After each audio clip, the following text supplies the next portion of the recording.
Hello dear children, I am Rishi Patel and I welcome you all to the online classes of Bishop Academy. So dear children, I am here with you again with the second term of our geography portion. So in the first term we have completed the 3 chapters and now we are going to start the second part, and the first lesson of our second part in geography portion is the climate of India. Actually the name is given is climate, so don't be confused in name, okay, because we are going to study about the climate of India in detail. Okay, so first of all there is no need to tell the meaning of climate, okay, or weather, because in the previous classes in class 6 or 8 you have already studied about the basic difference between climate and weather. Okay, so overall what is the main difference between weather and climate? So first of all, climate talks about the atmospheric condition over a long area for a long period of time. Okay, जो generally change नहीं होता है 30 to 40 years, वो क्या रहता है, same रहता है. But if we talk about weather, okay, so it changes frequently. जैसे कि मॉर्निंग का वेदर कुछ और है, नून का वेदर कुछ और हो जाएगा, बारिश आ जाएगा तो फिर हमारा जो टेम्परेचर है वो चेंज हो जाएगा. तो जो सडनली जो चेंज होता है वो क्या होता है, वेदर. और जो एक बहुत लंबे समय तक होता है या फिर जनरली वो चेंज ही नहीं होता है, उसको हम कहते हैं climate. Okay, but the main point of this chapter is what, that we are going to study about the climate of India. Okay, so first of all we should know that India is a very large country and the climate of India is what it is. It has a huge variation. It means that climate is not a single type in our country. It is what varied from place to place according to the relief feature. Okay, and in the upcoming slides we will see that which are the major factors that affect the climate of a place. Okay, so India is a very large country, so we have what all types of climatic condition. For example, we have some places where the temperature is very high. Okay, in the same country like in Ladakh or Jammu and Kashmir the temperature is very low. Some area like Rajasthan that this is very low rainfall, and some like Meghalaya this is very high rainfall. तो India में क्या है, जो climatic condition है क्या है, वो अलग अलग है, क्योंकि इंडिया एक बहुत बड़ी कंट्री है. ओके, और किसी भी प्लेस का जो क्लाइमेट होता है वो बेसिकली किस फैक्टर से इन्फ्लुएंस्ड होता है. So it is according to the position, size, relief features like mountains और plateau. Okay, and also by air pressure and wind condition.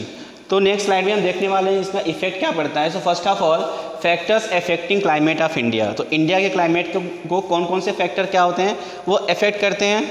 सो ऐसे हम पॉइंट वाइज पहले देखते हैं, फिर इसके डिटेल में जाएंगे. So first related to location and relief. India का लोकेशन क्या है, तो role of Himalaya mountain. Himalaya mountain के वजह से कैसे हमारा जो टेम्परेचर है वो इन्फ्लुएंस्ड होता है. Next influence of the seas. Okay, जो दोनों तरफ सीज हैं, अगर आप मैप में देखेंगे तो एक तरफ अरेबियन सी और बे ऑफ बंगाल, नीचे इंडियन ओशियन, तो उनके वजह से क्या इम्पैक्ट पड़ता है. एल्टीट्यूड, तो एल्टीट्यूड का मतलब यहाँ से हाइट से है, तो हाइट से कैसे टेम्परेचर क्या होता है, डिक्रीज होता है, उसको हम देखेंगे. रिलीफ फीचर्स, तो यहाँ पे हम देखेंगे जैसे प्लेटू के बारे में, प्लेन्स के बारे में, माउंटेन्स के बारे में. ओके, फिर रिलेटेड टू एयर और प्रेशर विंड. सो इंडिया में कौन कौन सी विंड जो है वो प्रीवेल्ड है, कौन कौन सी विंड के वजह से यहाँ पे टेम्परेचर अफेक्टेड होता है, चाहे वो जेट स्ट्रीम हो जिसको वेस्टर्न साइक्लोनिक डिस्टर्बेंस भी कहते हैं. Okay, so in the next part we will see the same thing. Now the first factor that we are going to study here is factors related to location and relief. And first one is Himalayas.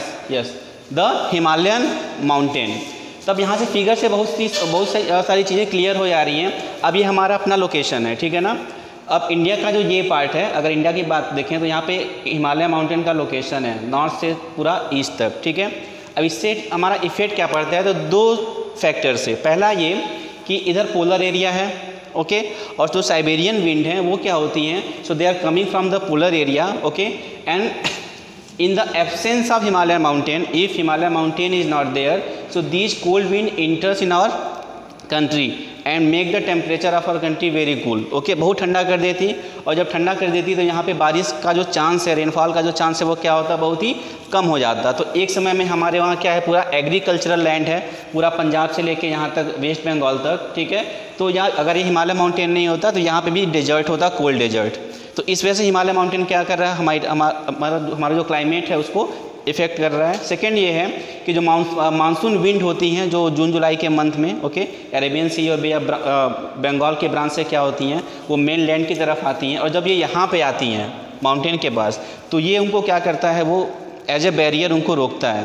फिर रोकने के बाद वो उनके slope के through ऊपर चढ़ती हैं, और हमको पता है जैसे ही कोई भी विंड जिसमें मॉइस्चर होता है, अगर वो ऊपर जाएंगे तो वो क्या होगा, वहाँ पे उनका कंडेंसेशन होगा, फिर उस पार्टिकुलर एरिया में क्या होता है, रेनफॉल होगा।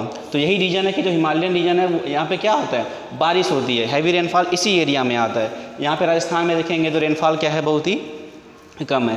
तो ये भी कह सकते हैं कि अगर हिमालय माउंटेन नहीं होता तो ये जो मानसून जो विंड है वो कहीं और चली जाती है और रेनफॉल हमारे वहाँ नहीं होता। ओके, तो ये इम्पैक्ट करता है क्या, हिमालयन माउंटेन।